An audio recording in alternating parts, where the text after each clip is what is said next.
Aleluia, aleluia, em honra e louvor nós iremos cantar ao Senhor.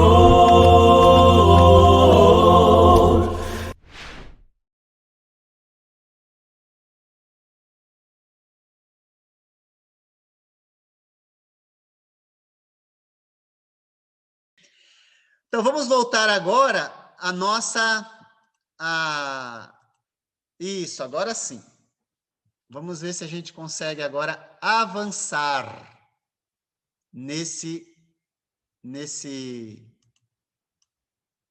pensamento. Então, agora, tendo Jesus na base, sendo a pedra principal, e os apóstolos e profetas do Novo Testamento, nós precisamos descobrir qual é a organização que ele nos deixou, tá? Então, agora, vamos ver o que foi construído nessa base. É isso que nós vamos ver, tá ok? Espero que isso ajude você a pensar. Então, os apóstolos e profetas do Novo Testamento, eles foram escolhidos, isso aqui é importante, para serem os porta-vozes de Cristo à igreja espalhada pelo mundo, tá ok? Por meio deles e dos seus escritos inspirados, Cristo, e não eles, embora a gente pode, sem dor na consciência, dizer que eles têm autoridade, porque eles têm, mas quem exerce a autoridade é Cristo através deles. E eles exercem a autoridade de Cristo. Lembra disso? Jesus disse: toda a autoridade me foi dada no céu e na terra. Então, Jesus deu da sua autoridade para eles. Tá bom? Então, é importante a gente entender também sobre essa questão. Tudo bom? Então, nos livros do Novo Testamento, os apóstolos e profetas escreveram o registro permanente da palavra de Deus para guiar completamente todos os seguidores de Jesus. Isto se aplica à organização da igreja, aos cultos da igreja, ao plano de salvação e tudo que envolve a igreja de Deus. Tá bom? Você quer saber sobre como que era salvo uma pessoa no Novo Testamento? Vai ter que olhar os escritos apostólicos. Tá bom? Então vai ter que olhar. Eles que ensinaram, eles que foram autorizados para isso. Nós já vimos isso, tá bom? Só para você entender. Mas se nós queremos saber como a igreja foi organizada, precisamos olhar os escritos apostólicos. Queremos saber como eram os cultos da igreja, que será o nosso próximo assunto, né? Depois dessa lição.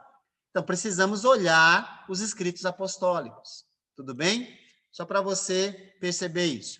Então, assim nós podemos afirmar e entender a organização da igreja, a organização universal, nós podemos entender assim: Cristo é o cabeça e ele fala, é Cristo quem fala pelos apóstolos e profetas do Novo Testamento. E ele fala à igreja espalhada pelo mundo. Isso inclui todas as congregações em todo o mundo. Lembra que congregações é também parte ou significado, né, da palavra eclesia. Nós vimos semana passada, então não vou mais colocar aqui. Mas a palavra congregação, lembra em Atos 7:38? A congregação no deserto. É a igreja no deserto. Nós vimos isso semana passada, né? Tá bom? Os cultos, aqui a Giovana escreveu. Os cultos seguem uma linha de procedimentos para a realização do próprio. Essa linha de organização da maioria dos cultos estão corretas? Eu não entendi um pouco, Giovana. Poderia explicar um pouco melhor? Os cultos seguem uma linha de procedimentos para a realização. Sim. Aqui é assim, a afirmação correta. Essa linha de organização da maioria dos cultos estão corretas? Se você estiver perguntando daquilo que está acontecendo em nossa época, aí eu vou fazer o seguinte: nós vamos fornecer os dados para que você responda a pergunta, tá bom? O nosso intuito aqui é justamente esse. Sua pergunta é uma pergunta que nós fazemos. Tudo bem? Só para você entender. Mas o que a gente quer fazer é fornecer elementos para que vocês façam esse tipo de questionamento mesmo. Deu para entender, Giovana? Então, nós queremos fornecer elementos para que você questione e você, com os elementos na mão, você mesmo dê a resposta. Não para julgar ou condenar ninguém, tá bom? Esse não é o objetivo. Deixa que Deus faz isso. Mas nós temos que também ter a coragem de fazer os questionamentos e dizer, olha, perante a Escritura, essa maneira que está sendo feita não está correta.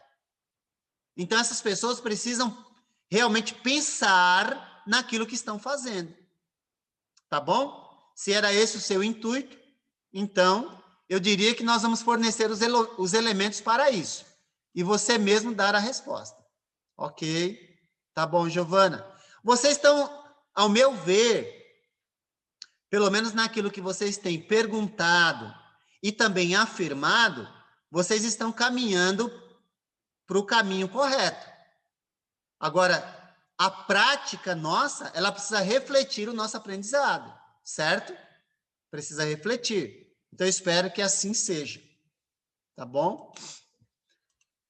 Vamos lá. Então, o Novo Testamento, agora sim, ele revela a organização da igreja local. O que seria a igreja local? Aquilo que, por exemplo, a igreja em Sorocaba, a igreja em São Paulo, agora a igreja da Galácia, que é a igreja da região da Galácia, né? No Novo Testamento, a igreja em Tessalônica, a igreja em Jerusalém, são igrejas locais. Essas congregações, elas precisam aderir à organização local ensinada, entendendo que o cabeça da igreja é Cristo. A igreja de Éfeso, a igreja enfim, Sorocaba, como eu falei, precisa compreender isso. Então, vamos ver como que isso realmente funciona, ou deve funcionar, tá bom? Para que haja uma organização local adequada, mas, sobretudo, com o entendimento de que o governo universal é Cristo. É Cristo quem conduz todas as congregações espalhadas pelo mundo. Porque todos nós estamos submetidos ao mesmo cabeça. Tudo bem? Então, é isso que nós vamos fazer. Espero que nós possamos compreender. Então, a igreja existe como uma entidade universal e também como uma igreja local, ou numa localidade particular. Tá bom? Todo mundo entende isso? O que é a igreja local? Não é nome da igreja, mas é onde a igreja está localizada. Tudo bem? Porque senão existe uma igreja hoje, ok, obrigado, Cris.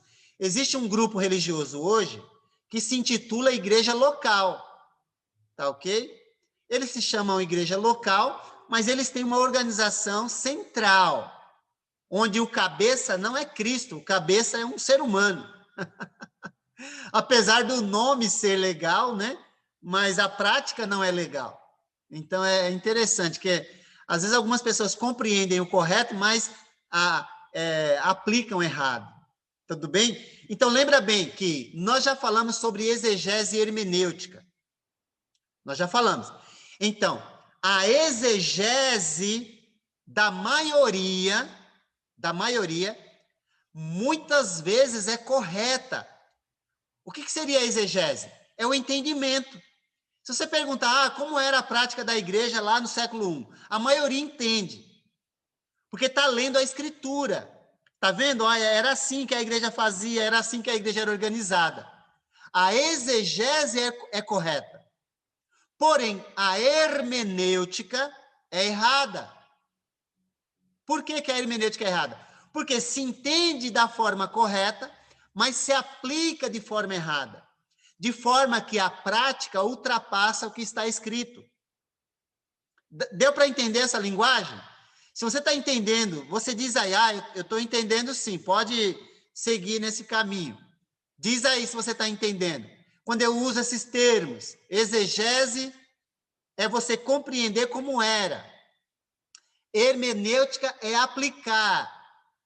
Às vezes, o que separa a igreja moderna em diversos grupos não é a exegese, mas a hermenêutica. Porque se entende corretamente, mas se aplica de forma errada. Deixa eu ver se estão entendendo. Sim, sim, sim. Tá bom. Eu espero que sim mesmo. Tudo bem? Vou continuar. Vamos lá, então. A organização simples da igreja local, no Novo Testamento, se encontra resumida em Filipenses 1:1, que diz assim, olha. Então, não vou abrir porque eu coloquei aí, tá? Em Filipenses 1, Paulo dirigiu sua carta a todos os santos em Cristo Jesus que estão em Filipos. Então, Filipos é a igreja local, com os bispos e diáconos. Então, de forma simples, aí, quem faz parte dessa organização? Os santos. Quem seriam os santos? Alguém pode me dizer? Quem seriam os santos?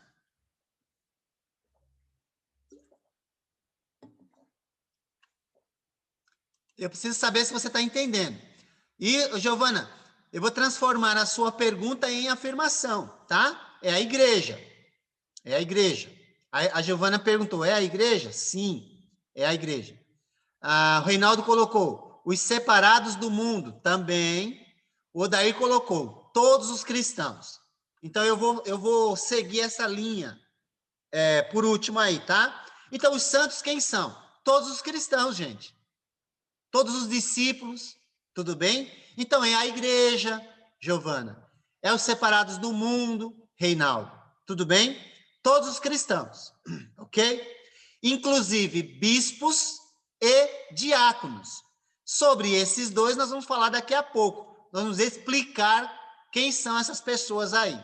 Tudo bem? Mas são todos os cristãos, ok? Muito bom. Então dá para a gente avançar agora. Efésios 4:11 acrescenta, adiciona evangelistas e mestres. Esse daqui eu vou ler porque eu vou fazer uma pergunta para você. Abre lá em Efésios 4:11. Lá diz assim, olha, eu vou ler só o 11 mesmo, tá?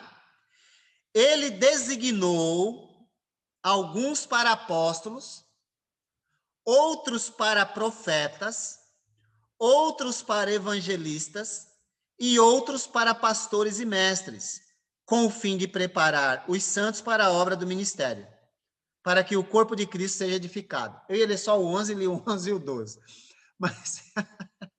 Mas deixa eu perguntar para você uma coisa agora, para ver se você está entendendo.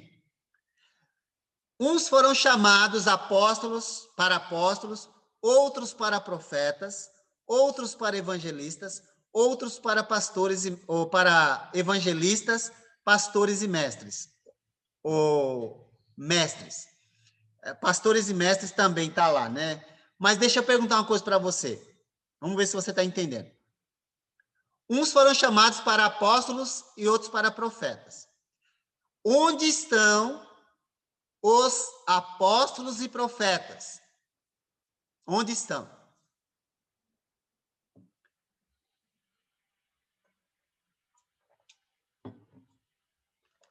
Onde estão os apóstolos e profetas?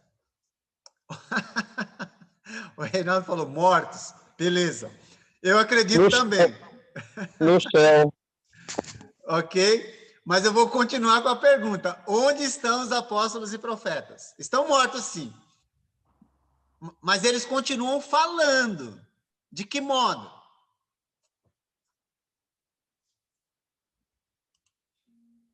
Isso, através do Novo Testamento, nas Escrituras. A Giovana colocou na palavra. Giovana, mais uma vez vou transformar a sua pergunta em afirmação, tá? É isso mesmo. Eles falam através das Escrituras. Eles falam através da palavra, através do Novo Testamento. Mas onde eles estão? Eles estão no fundamento. Eles estão no alicerce. Eles estão na base. E por que isso é importante, gente? Porque agora eu vou fazer outra pergunta. Evangelistas, pastores, mestres, professores estão na base da igreja? Estão? Não, isso mesmo. A resposta é não. Portanto, olha que interessante. Uma coisa interessante para a gente agora. Portanto, pastores, evangelistas, mestres, esses continuaram como dons de ensino para a igreja. Deu para entender isso?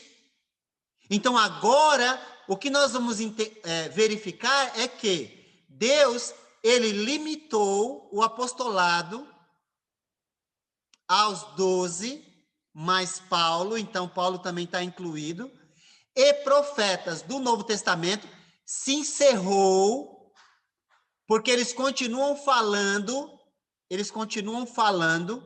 mas por meio dos seus escritos. Porém, Deus continuou dando dons de ensino para a igreja. Deus continuou dando os dons de ensino. Mas, porém, ele deu outros nomes para esses dons de ensino. Que é isso que nós vamos ver. Aí você tem bispos, tá aqui, ó, que nós já vimos, diáconos e também evangelistas e mestres. Mestres aqui é professores. Tudo bem? Com esse pensamento, agora nós vamos ver como é que funciona a organização da igreja. Olá, pessoal. Edivaldo, mais uma vez. Estamos juntos para dar continuidade no nosso curso. Terminamos a parte 2 da nossa lição e quero incentivar você a dar continuidade assistindo a próxima parte, a fim de que nós possamos continuar crescendo juntos na graça e no conhecimento do nosso amado Jesus. Que o Eterno te abençoe e te guarde.